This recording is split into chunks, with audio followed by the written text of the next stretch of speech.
Bank में we नाम की लड़की को देखते हैं जो किसी काम से बैंक आई थी। तभी मैनेजर क्रिस वी को कैबिन में ले जाता है और उसके डॉक्यूमेंट चेक करता है। इधर ली अपने चेक बाउंस होने के कारण बहुत गुस्सा थी, इसलिए वो बैंक वर्कर मैरी को भला बुरा कहती है। इसी बीच बैंक में फायर सेफ्टी सूट पहने हुए 3 लोग आते हैं, जिन्हें देखकर ली अचानक से एक वर्कर को पीटने लगती है। दूसरी ओर वी अपने पास रखी गन निकालकर मैनेजर क्रिस पर पॉइंट कर देती है। वहीं फायर सेफ्टी सूट पहना हुआ एक आदमी बैंक के सिक्योरिटी गार्ड को पीट कर बेहोश कर देता है। यहाँ पता चलता है कि ली, वी और फायर सेफ्टी सूट वाले तीनों आदमी बैंक को लूटने के लिए आए हैं। इन तीनों आदमियों का नाम माइकल, साइरस और क्रैमर था। अब सभी चोर बैंक के वर्कर्स को हॉस्टेज बनाते हैं और फिर बैंक के सारे सीसीटीवी कैमरास को बंद करने के लिए उन पर पॉइंट कर देते हैं। यहाँ माइकल, वी और ली तीनों भाई बहन होते हैं, जबकि क्रैमर और साइरस उनके साथी हैं। खैर इधर माइकल ली से गुस्सा था क्योंकि उसने वर्कर्स के साथ मारपीट की थी। इसके बाद क्रैमर सूजन और मैरी को लॉकर रूम में ले जाकर उनको सारा पैसा निकालने के लिए कहता है, जिससे मैरी डरते हुए लॉकर खोलती है और लॉकर में रखे $70,000 दे देती है। क्रैमर अपने साथियों को बताता है कि उन्हें सिर्फ $70,000 ही मिले हैं। तभी भी कहती है कि इतने कम पैसे हमारे किसी काम के नहीं। साथ ही वो पुलिस के आने से पहले यहाँ से भाग जाने को कहती है, जिस पर ली और पैसा लिए बिना जाने से मना करती है और दोनों बहनों में बहस हो जाती है। तभी बाकी के लोग भी गुस्से में आकर एक दूसरे के ऊपर गन पॉइंट कर देते हैं। यहाँ माइकल कहता है कि इस बैंक में पैसे नहीं हैं, इसलिए सभी को भागना चाहिए, पर साइरस कहता है कि बैंक में पैसा जरूर होता है। तभी एड उन सभी से कहता है कि मैं तुम्हारी मदद कर सकता हूँ। जब ली उसके पास जाती है तो वो बताता है कि अगर बैंक के अलार्म बंद नहीं किए गए तो पुलिस यहाँ आ जाएगी। ली एड की बात मान जाती है और उसके फेस से बैग हटा देती है। तब एड कहता है कि अगर तुम बैंक के किसी भी वर्कर्स को नुकसान नहीं पहुँचाओगे तो मैं तुम्हारी मदद करूंगा। ली उसकी बात मानकर उसके हाथ खोल देती है, जिसके बाद एड अलार्म बंद करके लॉकर को बंद कर देता है। अब ली एड पर गन तान कर उससे पैसों के बारे में पूछती है, जिस पर एड कहता है कि सारा पैसा 70 साल पुराने लॉकर रूम में रखा है और उसमें तकरीबन $6 मिलियन हैं। ये सुनकर पांचों चोर खुश हो जाते हैं, जिसके बाद एड उन्हें बेसमेंट में बने उस पुराने लॉकर रूम की चाबियां देता है। तभी भी सभी से कहती है कि हम आग की मदद से पुलिस को डिस्ट्रैक्ट करेंगे और फिर यहाँ से भाग जाएंगे। इसके बाद वो प्लान बताती है कि क्रैमर बेसमेंट में जाकर लॉकर को खोलेगा और माइकल वाटर लाइन को कट कर देगा ताकि वो वहाँ से भाग सके, और वो साइरस और ली बैंक वर्कर्स पर ध्यान रखेंगे। खैर ली और क्रैमर नीचे बेसमेंट में जाते हैं। दूसरी तरफ भी बेसमेंट में लगे सीसीटीवी कैमरास को देखती है। इधर क्रैमर कहता है कि लॉकर को खोलने में कम से कम 20 मिनट लगेगा और वो अपना काम शुरू करता है और ली ऊपर जाने लगती है। तभी उसे एहसास होता है कि बेसमेंट में कोई है, पर वहाँ उसे कोई नहीं दिखता, इसलिए वो ऊपर आ जाती है। इसी बीच बैंक की लाइट्स ब्लिंक होती हैं। यहाँ भी जब विंडो से बाहर देखती है तो उसे बाहर पुलिस दिखती है जो बैंक को चारों तरफ से घेरे हुए थी। इसके बाद हम माइकल को देखते हैं जो सूजन को वॉशरूम में ले जाता है। यहाँ सूजन माइकल से कहती है कि मुझे लगता है कि तुम सभी बुरे इंसान नहीं हो, जिस पर माइकल उसे बताता है कि ये सब मैं मजबूरी में कर रहा हूँ क्योंकि उसके ऊपर बहुत कर्जा है। खैर जब माइकल वापस अंदर आता है तब भी उससे पूछती है कि तुम अभी तक यहाँ क्या कर रहे हो, तुम्हें तो वाटर लाइन कट करने जाना था। ये सुनकर माइकल लाइन कट करने जाता है। दूसरी ओर क्रैमर ड्रिल मशीन से लॉकर खोलता है। वहीं ली और वी सीसीटीवी फुटेज पर नजर रखते हैं। तब एड भी सीसीटीवी फुटेज देखने लगता है। इधर क्रैमर लॉकर रूम को खोलकर अंदर जाने वाला होता है, तभी उसे किसी की आवाज सुनाई देती है। क्रैमर जब आसपास देखता है तो उसे एक आदमी दिखाई देता है जिसका चेहरा बैग से ढका हुआ था, पर हैरानी की बात तो ये थी कि वी और ली को सीसीटीवी में क्रैमर के अलावा कोई नहीं दिख रहा था। अब ली क्रैमर से कांटेक्ट करके पूछती है कि आखिर वो किसे देख रहा है, जिस पर क्रैमर बताता है कि मेरे सामने एक आदमी है, लेकिन ली को क्रैमर की आवाज सुनाई नहीं देती और देखते ही देखते उनका कांटेक्ट टूट जाता है। यहाँ क्रैमर के सामने और भी ज्यादा लोग आ जाते हैं जो क्रैमर पर हमला कर देते हैं। तब क्रैमर डरकर लॉकर रूम में घुस जाता है और वो सभी लोग उसके पीछे पड़ जाते हैं, जिसके बाद वो क्रैमर को बुरी तरह मारने लगते हैं, जिससे क्रैमर चीखने चिल्लाने लगता है। यहाँ माइकल क्रैमर की आवाज सुनकर शॉक हो जाता है। इधर ली को शक होता है कि शायद बेसमेंट में कोई है, इसलिए वो भी नीचे जाने लगती है, लेकिन तभी बेसमेंट का गेट अपने आप बंद हो जाता है।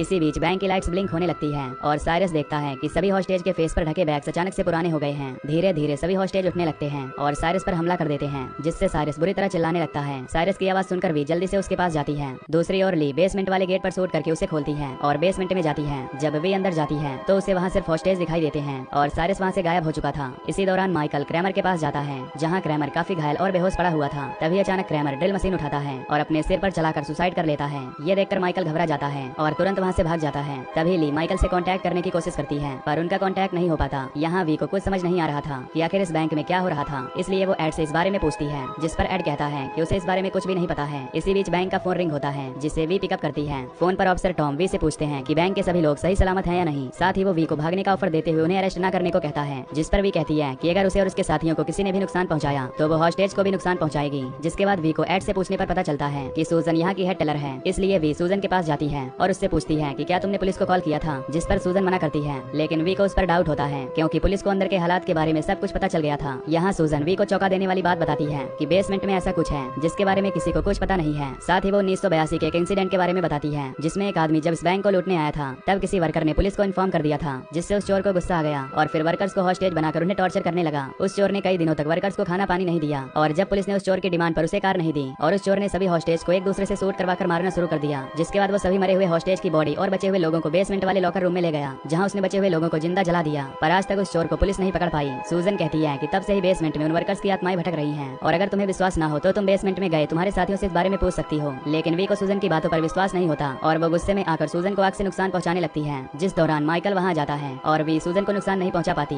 यहाँ माइकल वी से नाराज होकर रोने लगता है क्योंकि वो नहीं चाहता था कि उनकी रॉबरी में किसी को भी कोई नुकसान पहुंचे। इसके बाद वी को माइकल से पता चलता है कि क्रैमर ने ड्रिल मशीन से खुद को मार लिया है। माइकल बार बार वी से कहता है कि बेसमेंट में कुछ है जो हमें नुकसान पहुंचा रहा है। इसी बीच वहाँ ली आती है जो अपने साथ $6 मिलियन भी लाई हुई थी, पर वी उसे बताती है कि पुलिस ने हमें चारों ओर से घेर लिया है। तभी भी देखती है कि जो पैसे ली लाई है वो सभी 1982 के टाइम के हैं। अब क्योंकि वी यहाँ से पहले ही जाने वाली थी, लेकिन ली के कारण वो यहाँ रुकी और जब उसने देखा कि सारे पैसे 1982 के हैं तो उसे ली पर गुस्सा आ गया, जिससे दोनों बहनों के बीच फाइट शुरू हो जाती है। तभी वी को ली के ऊपर लेजर लाइट दिखती है क्योंकि पुलिस ने ली को मारने के लिए उस पर गन पॉइंट की हुई थी, पर पुलिस की फायरिंग से पहले वी अपनी बहन को धक्का देकर उसे बचा लेती है। तभी एड ली से कहता है कि तुम्हारे कारण हम सभी लोग भी खतरे में पड़ गए हैं और पुलिस की गोलियों से हमें भी नुकसान पहुंच सकता है, जिस पर ली उसे दिलासा देती है कि वो किसी को भी नुकसान नहीं पहुंचने देगी। जिसके बाद वी सिक्योरिटी गार्ड के पास जाकर उससे पूछती है कि आखिर पुलिस हॉस्टेज के अंदर होने के बावजूद फायरिंग क्यों कर रही है, जिस पर गार्ड कहता है कि शायद उन्हें किसी ने गलत इन्फॉर्मेशन दी है, वरना पुलिस कभी भी ऐसे फायरिंग नहीं करती। साथ ही गार्ड उसे सलाह देता है कि अगर वो कुछ हॉस्टेज को छोड़ दे तो शायद पुलिस फायरिंग नहीं करेगी। इधर हम माइकल को देखते हैं जिसे वाटर लाइन कट करने के बाद कई औरतों के रोने की आवाज सुनाई देती है। यहाँ वी एक कैबिन में रखे फोन को बार बार आवाज करते हुए सुनती है। जब वी फोन उठाकर देखती है तो उसे एक आदमी की आवाज सुनाई देती है जो पुलिस से कह रहा था कि यहाँ चोर घुस आए हैं, इसलिए जल्द से जल्द पुलिस को बैंक भेज दीजिए। वी ये सुनकर हैरान हो जाती है क्योंकि उन्होंने सभी हॉस्टेज के हाथ बांध दिए थे। फिर ऐसा कौन है जिसने पुलिस को कॉल किया? खैर, इसके बाद हम माइकल को देखते हैं जिसे एक औरत रोते हुए दिखाई देती है। वो औरत डरते हुए माइकल से कहती है कि प्लीज मुझे कुछ मत करना। इसी बीच माइकल को ली की आवाज आती है जिससे वो पीछे देखने लगता है। अब जैसे ही वो वापस उस औरत को देखता है तो वो औरत अपने असली रूप में आ चुकी थी। असल में ये उसी औरत का भूत था जिसे 1982 में बाकी हॉस्टेज के साथ मार डाला था।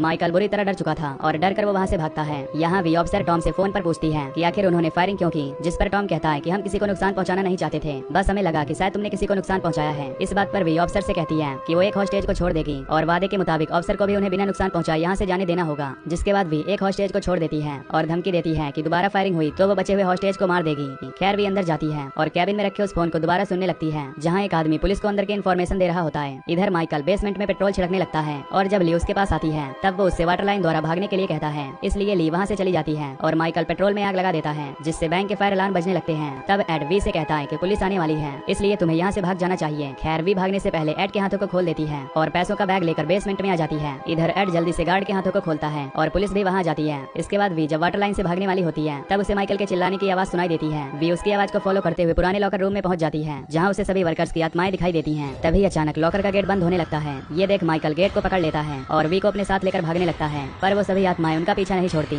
इसलिए माइकल वी को भागने का कहकर उन आत्माओं को रोकने के लिए रुक जाता है। जैसे ही वी लाइन से बाहर निकलती है तब माइकल गैस पाइप को तोड़कर आग लगा देता है। यहाँ से सीन शिफ्ट होता है और हम वी को एक कार में देखते हैं जहाँ वो रेडियो में सुनती है कि बैंक में चोरी करने वाले लोग आग लगने के कारण मारे गए। इसके बाद वी ली से मिलती है और पूछती है कि आखिर बेसमेंट में हमें मारने वाले लोग कौन थे, जिस पर ली कहती है कि उसे कुछ नहीं पता और वो वी से माइकल के बारे में पूछती है। जब ली को पता चलता है कि माइकल मर चुका है तो उसे बहुत दुख होता है। फिर हमें बैंक के सीसीटीवी फुटेज दिखाई जाती है जहाँ साइरस और क्रैमर ने खुद को बेरहमी से मार लिया था। जिसके बाद टॉम सूजन से पूछताछ करता है और कहता है कि तुमने कहा था चोरों ने 7 लोगों को हॉस्टेज बनाया है, लेकिन बैंक में तो सिर्फ 6 वर्कर थे। तभी सूजन एड नाम के आदमी के बारे में बताती है जो कि अपने आप को बैंक का वर्कर बता रहा था। इसी बीच सूजन की नजर एक बोर्ड पर लगी एड की फोटो पर जाती है। तब टॉम बताता है कि एड 1982 की रॉबरी में मारा गया था और वो इस बैंक का असिस्टेंट मैनेजर था। तभी हमें 1982 समय का फ्लैशबैक दिखाया जाता है जिसमें एड बैंक में अचानक से चोरों की आवाज सुनकर पुलिस को इस बारे में इन्फॉर्म कर रहा था। तब चोर ने उसे शूट करके जान से मार डाला था। इधर ली और वी जब गाड़ी को सही करके जा रहे होते हैं तब 1982 का चोर वहाँ आकर ली को पकड़ लेता है। दरअसल मूवी में दिखाया गया है कि एड की आत्मा अभी भी अपने बैंक में चोरों से वर्कर्स की जान बचाने की कोशिश कर रही है। वहीं 1982 के समय का चोर आग में जलकर मारा गया था, इसलिए उसकी आत्मा भी भटक रही है। और इसी के साथ ये मूवी यहीं पर खत्म।